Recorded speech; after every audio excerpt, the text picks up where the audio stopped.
Boa noite a todos, que Deus abençoe muito a vida de cada um de vocês. E eu sou o Vicente, sou servo de Deus, sou assistente social, sou especialista em prevenção ao uso indevido de drogas pela Unifesp, sou escritor, sou palestrante. Estou aqui na segunda aula sobre prevenção para a salvação. Evidentemente, nós vamos falar sobre dependência química e alcoólica, codependentes, dependentes, tratamento, e é muito importante tudo isso. Na semana passada nós falamos um pouquinho sobre as drogas, sobre quem as fez e como isso tudo acontece, e que drogas, muitas delas, e a grande maioria delas, é para nos curar, para nos sarar, mas o uso indevido das mesmas podem nos fazer tragédias nas vidas e nas famílias. Então, é importante nós pensarmos sobre isso. Eu queria começar a nossa aula de hoje falando sobre bem o meio do meu livro aqui. Esse aqui é o livro 30 Dias de Sobriedade que a gente usa, né? E no tratamento. E bem no meio do livro tem pequenas ações que vão nos levar a grandes ações. E é muito importante a gente pensar um pouquinho nisso, porque é dessa forma mesmo que funciona. As nossas pequenas ações aqui na Terra vão nos levar para a eternidade. Olha que grande ação, porque Deus, através de Jesus Cristo, nos deu a eternidade. Mas temos que agir bem aqui. E bem no meio do livro, na página 60, está um versículo que eu gosto muito, que é 2 Coríntios, capítulo 5, de 17 a 19. E diz assim: assim que se alguém está em Cristo, nova criatura é. As coisas velhas se passaram, e eis que tudo se fez novo. E tudo provém de Deus, que nos reconciliou conosco mesmo por Jesus e nos deu o ministério da reconciliação. Eu queria começar com esse versículo porque vamos falar hoje sobre quem é o dependente químico e alcoólico, quem é o codependente e o que fazer quando detectamos o dependente químico e alcoólico e os codependentes. Bom, quando existe um dependente químico e alcoólico numa família, imediatamente vai existir um codependente. O codependente ele vai ser os parentes, né? Pai, mãe, esposa, filhos, irmãos e amigos também, né? Amigos da igreja, irmãos da igreja, que estejam próximos dessa pessoa e o amem muito, que podem se tornar codependentes dessa pessoa, querendo o ajudar tanto a sair dessa vida de drogadição, de alcoolismo. Então a gente vai dar uma olhada nisso tudo hoje, para podermos detectar sem culpa, sem julgamentos, mas com uma aproximação de libertação. Por isso que o versículo, sempre que a gente vai citar aqui, é João 8,32. Conhecereis a verdade e a verdade te libertará. Nós trazemos as pessoas aqui, nesse espaço que eu estou, inclusive, é o primeiro atendimento às famílias, aos dependentes químicos e alcoólicos que pedem ajuda, né? E aqui a gente vai falar sempre sobre a libertação. Essa libertação vai ter que acontecer primeiramente na parte física, né? Com boa alimentação, com bons cuidados, com higiene pessoal, com os cuidados necessários, porque o alcoolismo e a drogadição trouxe aquela pessoa para um outro lugar que às vezes não estava cuidando nem de si mesmo, né? Para a parte geográfica, né? Às vezes temos que mudar a pessoa de lugar, ajudá-la, ela em vários aspectos. Para a parte mental, onde muitas vezes a gente não consegue um tratamento sem que a pessoa entenda que vai ter um gatilho mental, uma dificuldade mental, e ela vai precisar ser trazida para uma realidade agora, né, de uma razão de viver melhor, e a parte espiritual, que é em Deus. Então, a verdade liberta. Qual é a verdade? Ela é absoluta e ela está em Cristo Jesus. Então, conhecendo a verdade, ela liberta, né? Bom, quem é o dependente químico ou alcoólico? Quando nós falamos aqui, conversamos com a pessoa sobre a dependência química e alcoólica, imediatamente nós vamos falar que não existe um dependente químico e alcoólico hoje lá na Cracolândia, usando crack, que é a droga bem devastadora, né? Que não tenha passado pela primeira fase. E essa primeira fase é a fase de experimentação. Então, experimentar é rápido. A pessoa colocou algo no seu organismo que moveu o sistema nervoso central e trouxe um prazer muito grande, e esse prazer vai dominar os outros prazeres, prazer de estar com a família, prazer de estar cuidando de filhos e de esposa, prazer de se alimentar melhor, prazer de se cuidar.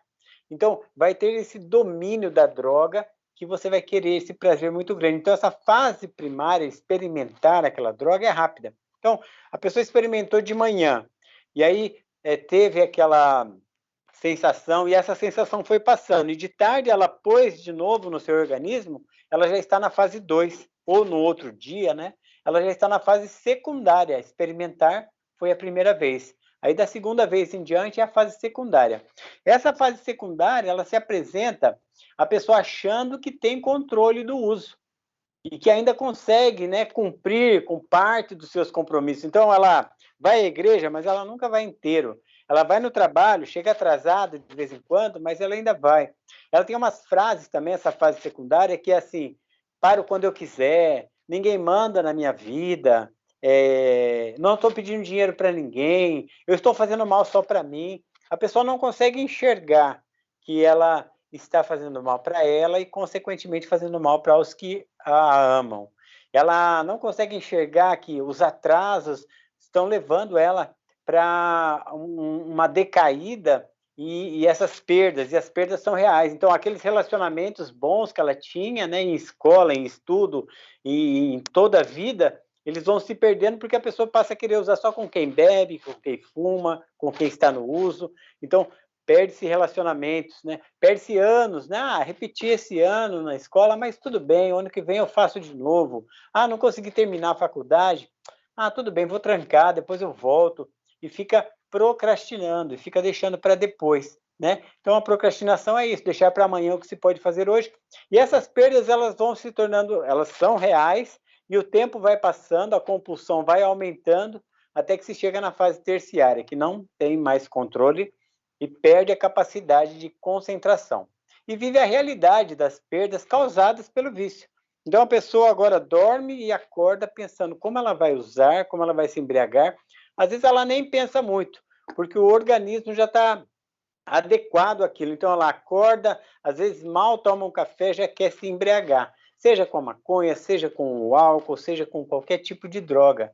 Então, já está nessa fase terciária. Essas fases aí, elas trazem essas apresentações que necessitam de tratamento, porque daí é considerado o adicto, né? O dependente químico e alcoólico. Então, o que acontece, né? Qual é o significado da palavra adicção, né? Adicção quer dizer escravidão. Por isso que existe o drogadicto, né? O escravo da droga, né? Então, a adicção, esse termo é muito usado, né? No nosso profissionalismo aqui, quando nós cuidamos e tratamos os adictos.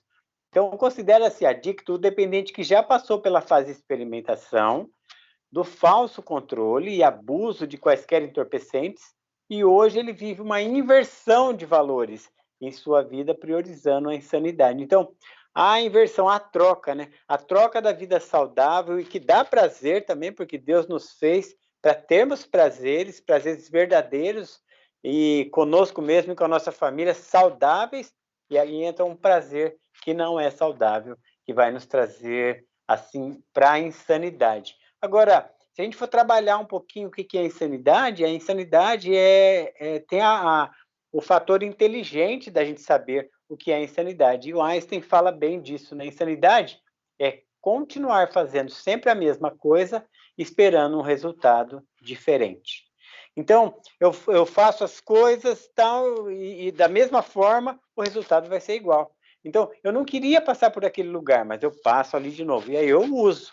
Eu não queria falar com aquelas pessoas que estão no uso, mas eu vou lá e uso de novo. Então, eu continuo fazendo as mesmas coisas, achando que eu tenho controle, e paro quando eu quiser, e não tem controle, porque a doença grita. E quando estamos próximos de pessoas que usam, a gente vai usar. Quando estamos naqueles lugares de uso, né, vão trazer memórias eufóricas e eu vou acabar usando. Então, eu preciso fazer diferente. Por isso que muitas vezes eu atendo aqui e falo, vamos começar um tratamento, ele pode ser assim, sem internação, vamos ter um tratamento diário, vamos nos falar constantemente para que os gatilhos mentais venham e vão embora, porque não está escrito no pé do defunto lá, morreu de vontade de beber, morreu de vontade de usar. Ninguém morre de vontade, a vontade passa. Então, nós temos aqui ferramentas para que essa vontade passe. E aí, nós vamos tratar essa pessoa. muitas vezes a pessoa precisa de uma saída geográfica, sair do lugar que está e ir para uma casa de recuperação. E aí que funciona? O que tem na casa de recuperação? Café da manhã, almoço, café da tarde, jantar, boa cama, banho quente, tratamento, horário para fazer as coisas, regras, o relógio biológico voltando ao seu fator normal, ou seja, dormindo à noite, se alimentando na hora certa, tendo a rotina do dia a dia. Então, a casa de recuperação ela vai oferecer isso. Esse é o tratamento, né? E as nossas aulas, eu e mais as pessoas que vão lá para dar aulas bíblicas ou aulas didáticas sobre recuperação, enfim, vai ter que ter essa mudança, porque a pessoa vai precisar começar a fazer diferente para ter resultados diferentes. E é lei, né? O Einstein fala sobre a insanidade, fazer as coisas da mesma forma, esperando resultados diferentes, isso é insanidade, mas Jesus fala sobre sanidade. Plante uma semente e ela vai ter uma colheita daquilo que se foi plantado. Então, agora nós passamos a plantar uma nova semente e se eu plantar abacate, vai dar abacate. Se eu plantar laranja, vai dar laranja. Não vai dar algo diferente. Então, por isso que o tratamento com a palavra de Deus nos traz para essa sanidade. Agora, vamos pensar um pouquinho como detectar o uso de drogas. Na parte comportamental, eu vou ser específico e bem rápido nisso aqui, né? Porque essa parte comportamental aqui, ela vai trazer a gente para um conhecimento e de identificação. E isso é muito importante a gente pensar nisso, né? Então, essa parte aí de uso de drogas, ela traz essa parte de modificação brusca de relacionamentos pessoais. E é aquilo que eu falei, né? Então a pessoa para de andar com aquela pessoa que ajudava nos estudos, que era, nós chamávamos na minha época, né, de os caretas, né? Eles não usam nada. E aí para de usar com aquelas pessoas estudiosas, que faziam as coisas certinhas ali e tal, que davam satisfações para seus pais, para seus responsáveis, e passamos a andar com aqueles que usavam, que usam, né? Então, a gente muda esse relacionamento, isso é brusco, né? Mudança de grupo com degradação na educação. Então, vai ter uma mudança e automaticamente haverá uma degradação na educação. Param de estudar, né? A própria, como eu falei, né, na semana passada, a maconha, ela relaxa tanto a pessoa que ela deixa de cumprir seus compromissos. Então, ela para de cumprir seus compromissos. Ou, às vezes, a pessoa usa uma droga tão forte, ou até mesmo o álcool, que ela fica, assim, sem condições de ir até aquele compromisso, né? E mesmo quando chega naquele compromisso, ela não pode entrar porque está embriagada. Então, a mudança de grupo com degradação na educação, vai haver isso, né? O aumento de horário fora de casa, então isso vai acontecer também, né? E eu costumo falar para os pais, né, que esse aumento de horário fora de casa nós precisamos estar de olho, porque em 15, 20 minutos se usa muita droga. Então, e eu estou falando de todas as drogas, né? Seja o cigarro, seja o álcool, seja o que for. Então, aquele filho que tem um compromisso com você, não, deixe esses compromissos serem cumpridos. É às 18 horas para chegar, vamos chegar às 18. Chegou às 18h15, para tudo. Vem cá, filho, vamos lá, dá um cheiro aqui no pai. O que está acontecendo? Vamos conversar. Por que houve esses 15 minutos? Ah, não, o ônibus atrasou. Ah, tá. Tudo bem. Mas é bom a gente estar atento. Sabe por que eu falo isso para os pais? Porque daqui a pouco esse menino ou essa menina estão chegando meia-noite e embriagados. Por quê? Porque as pequenas coisas não foram olhadas. Não foi olhado aqueles 15 minutos, 20 minutos, não foi dado um porquê, mas espera aí, faz meia hora que era para você ter chegado e você chegou e tal, foi no banheiro. Às vezes a gente fala assim para os pais, né? Ah, ele é independente, tem 16 anos e no quarto dele ninguém mexe, nem nas gavetas. Opa, peraí, não importa a idade, 16, 18, 20, está embaixo do seu teto, não é invasão de privacidade olhar nas gavetas, olhar nos bolsos dos filhos, porque pode sim estar tendo ali um entorpecente naquele bolso, naquele fundo de gaveta. Então, é loucura isso? Não é loucura. Isso é cuidado, isso é prevenção. Então, a gente precisa estar atento. Então, aumento do horário fora de casa e cuidados, né, com os filhos, né? A falta de cuidados com pessoais, tais como banho, corte de cabelos e unhas, né? Então a gente vê um pouquinho de relaxo já nessa parte de higiene pessoal.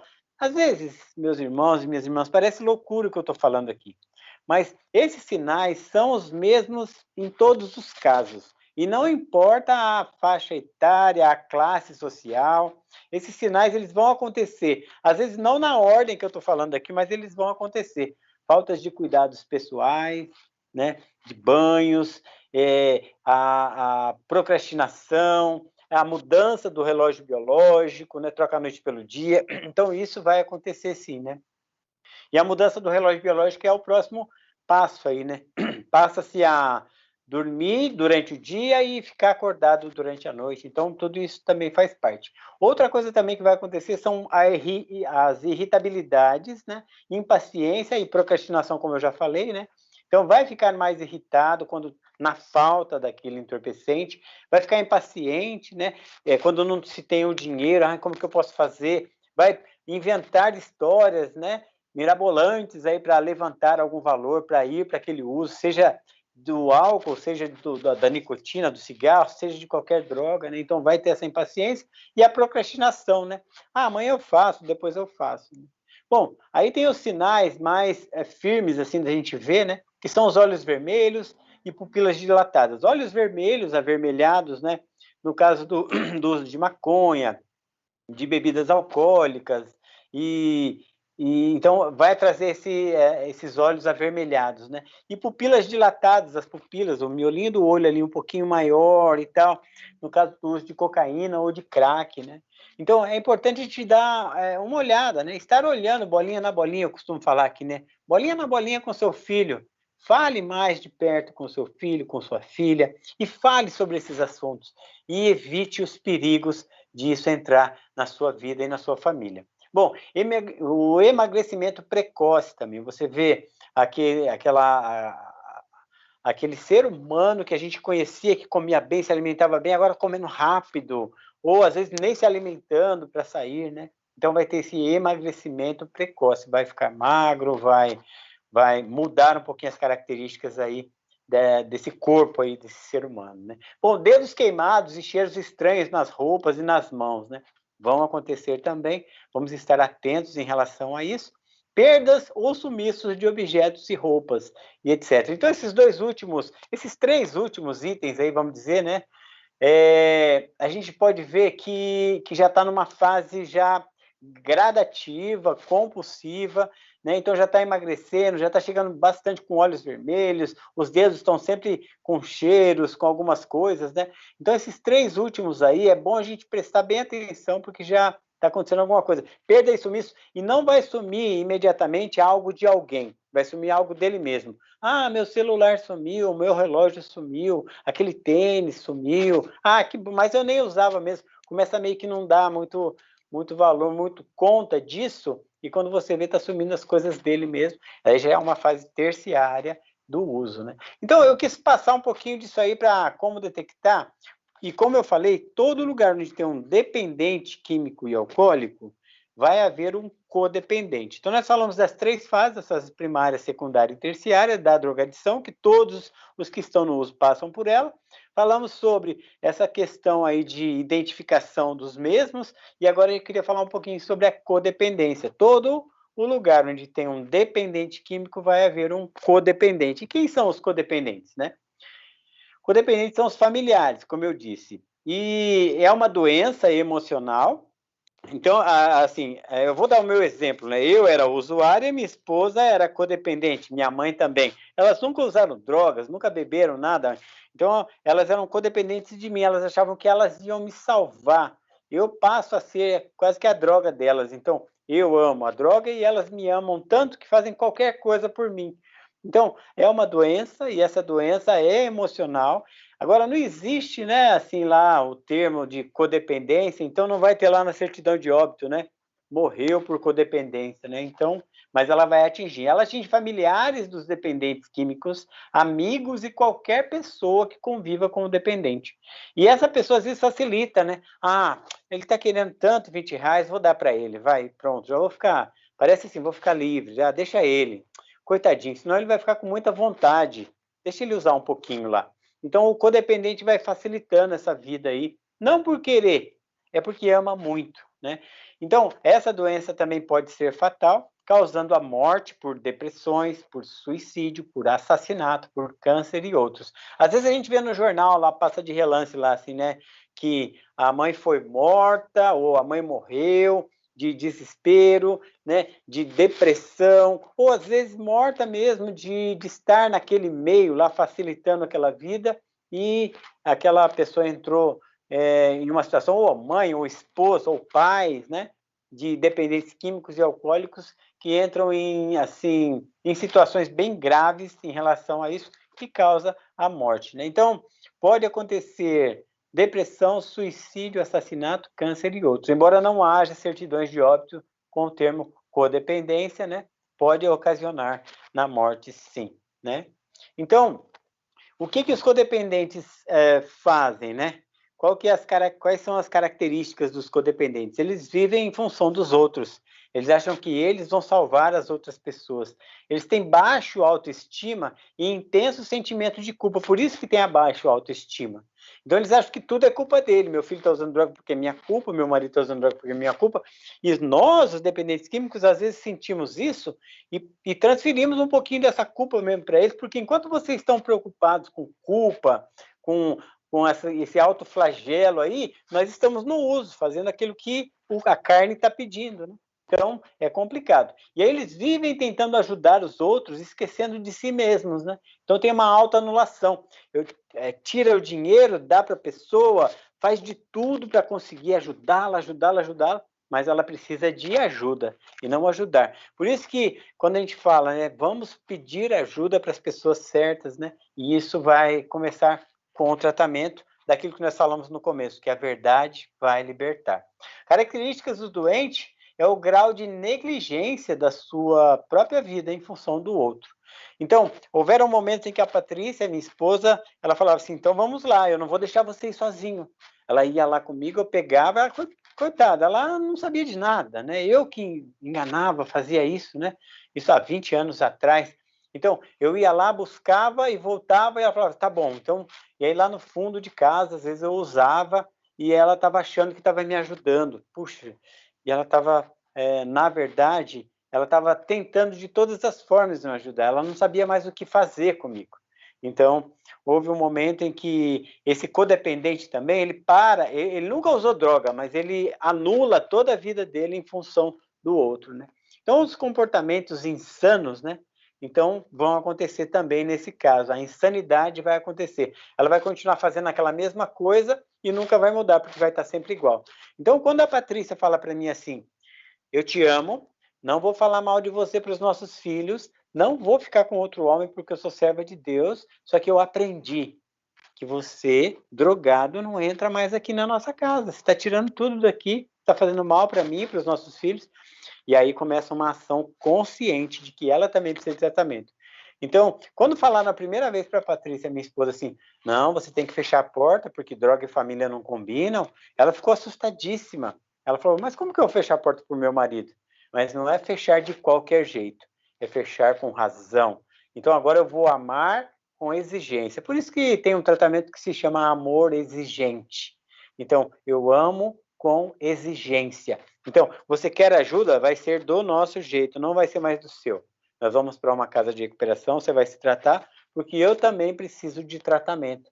Então, é muito importante se pensar nisso, que os codependentes precisam de tratamento.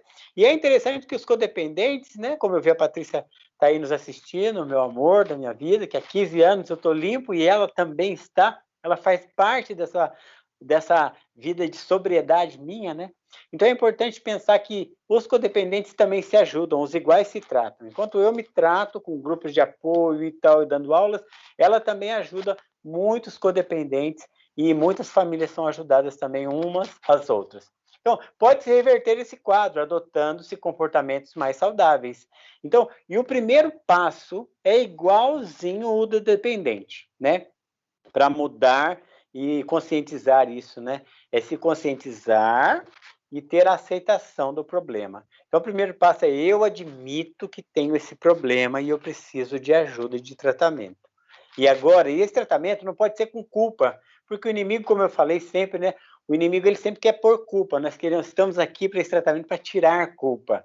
Então, nós vamos Jesus morreu na cruz para nos tirar a culpa, para tirar a gente do pecado, né? Então, existe uma doença, existe um problema, esse problema se torna terrível, até indo para um outro ponto de deturpação total do caráter e parte para uma parte que toda a família fala, ah, mas é um sem vergonha, e sim, se tornou um. Mas a doença está gritando, nós precisamos tratar isso, e tem tratamento hoje na Igreja de Cristo com o Libertos, e é importante a gente falar sobre isso e agir sobre isso. Então, por isso que a gente vai falar sobre prevenção, porque o que é a prevenção? A gente precisa se prevenir, precisa se cuidar, né? E não dá para falar de prevenção sem mostrar características dela. O que é a prevenção? É o conjunto de atividades e medidas que, feitas com antecipação, eu antecipo, e olha que Deus se antecipou em tudo que ele quis nos ensinar. Ele fala para Adão e Eva lá, ó, não comam daquela árvore lá. E aí, ele está antecipando, ó, não façam isso, senão vocês vão morrer. E eles vão e comem. Então, desobedecem a Deus. Então, esse conjunto de atividades e medidas feitas com antecipação que busca evitar esse dano maior, né, esse dano do mal. A ação ou o efeito de prevenir também é agir por antecipação. Eu preciso agir antecipadamente. Por isso que nós estamos aqui, porque nós temos um tratamento em Cristo Jesus para você, familiar de um dependente químico e alcoólico que está sofrendo, e para você, dependente químico e alcoólico que está sofrendo. E essa solução está na parte física, mental, espiritual, profissional, que nós temos para oferecer para você hoje em Cristo Jesus. É importante falarmos disso. Porque eu vou nas palestras, né, fazer palestras em escolas para crianças de 11, 12, 13 anos, 15, né, jovens mais velhos, e eu digo, não experimente, porque pode ser fatal, pode ser perigoso, pode te levar para a morte. Então, não experimente. Mas existe também a prevenção à recaída, que é o caso aqui das pessoas que eu trato aqui, que já usaram, que já chegaram no ponto de experimentação, e aí precisam de prevenção para não recaírem mais. Então, esse é o nosso trabalho aqui. Então, os 28 que estão internados na casa de recuperação, as pessoas que eu trato aqui por internet, pessoalmente e tal, eu dou ferramentas para elas não recaírem, não podem mais recair. Tem umas casas de recuperação que dizem assim, a recaída faz parte, né, é normal da recuperação. Não. Recaída não faz parte da recuperação. Recaída faz parte da drogadição ativa, do alcoolismo ativo. Então, não dá mais para a gente recair. Eu estou há 15 anos limpo. Ah, mas eu não sou mais pecador. Eu sou falho, mas eu tenho uma doença e eu não posso colocar nenhuma dose de entorpecente mais em mim. E essa é a minha vida. Por isso que o meu tratamento, o meu milagre são todos os dias aos pés da cruz com Jesus. E Ele me dá forças, Ele me dá irmãos valiosos que oram por mim, e Ele me dá irmãos também para eu pedir ajuda, Ele me dá minha esposa, que hoje eu dou satisfação para ela, e ela fica satisfeita, porque quando terminar aqui, eu estou no escritório agora, eu vou ligar para ela e falar, amor, estou indo, e daqui 10 minutinhos no máximo eu estou em casa. Então, dar essa satisfação constantemente nos faz ficarmos limpos a cada dia, e isso é muito importante. Então, prevenção da recaída. A gente vai ter uma vida saudável dependendo do quê? Dependendo da palavra de Deus, dependendo de nós mesmos. Eu sou a pessoa mais importante da Terra e eu preciso estar limpo. Por que eu sou a pessoa mais importante da face da Terra? Porque sim, Jesus é importante, mas se eu não existisse, Jesus ia existir para todas as pessoas, menos para mim. Mas ele existe, eu existo, e eu sou a pessoa que precisa de salvação. Então, eu sou muito importante. Eu preciso ter conteúdo de salvação, conteúdo de recuperação, conteúdo de uma vida limpa, e aí eu vou brilhar com essa vida limpa. E você também pode brilhar com essa vida limpa. Romanos 13, de 1 a 7, vai falar sobre autoridades. Toda autoridade que existe na terra é Deus que colocou. Então, nós temos que acreditar e ver que toda a palavra de Deus vai nos colocar autoridades, e essas autoridades estão postas na terra para a gente obedecer. O líder da casa de recuperação, no caso lá da casa de recuperação, quem puder te ajudar, liderando lá na igreja, você vai pedir ajuda, né? Vamos seguir conselhos, começar a ajudar uns aos outros. Todo e qualquer tipo de tratamento, estudo, são baseados em obediência para que tenhamos sucesso. Então, assim, sem obediência não tem sucesso, porque a obediência, ela nos leva muitas vezes aos resultados além do que a gente imagina. Às vezes a gente está em obediência a Deus, pensando que Deus vai fazer tal coisa, Ele faz melhor do que aquilo que a gente esperava. Deus é esse todo-poderoso. Então, é possível a gente estar bem assim. Então, nós temos os modelos situacionais, os modelos de situação de cada porque cada pessoa foi criada por Deus de forma singular, tendo características, necessidades e responsabilidades individuais. Então, esse tratamento é individual, onde a gente trabalha com a oração, com a disciplina e com o trabalho. Então, não tem como dar errado quando nós estamos com a oração, a disciplina e o trabalho redondinhos e fazendo a nossa parte, pedindo ajuda e nos ajudando, né? Constantemente. Vamos usar válvulas inibidoras, ou seja, pedir ajuda. Vamos pedir ajuda para a família, para irmãos da igreja, para amigos de verdade e para profissionais da área. Então, semana que vem eu vou falar um pouquinho mais sobre essas válvulas inibidoras, sobre pedir ajuda e o que vai fazer na nossa vida quando a gente pede ajuda. Estamos falando de restauração de vidas, estamos falando de algo demorado, algo que é para o resto da vida, e é importante a gente pensar nisso, porque prevenção é para a salvação eterna. Portanto, confessem os seus pecados uns aos outros e orem uns pelos outros para serem curados. Precisamos dessa cura. Essa cura está em Cristo Jesus e Deus continua usando homens. Vamos crer nisso e ser abençoados. Estamos aqui para ajudar sempre. Bom, nossos próximos assuntos, semana que vem, o que é recuperação, por isso a gente vai falar um pouquinho sobre essa questão do modelo situacional, que a gente trabalha com ele aqui, como a gente trabalha, né? Como funciona a recuperação, então a gente vai falar do funcionamento da recuperação para você e quanto tempo é a recuperação.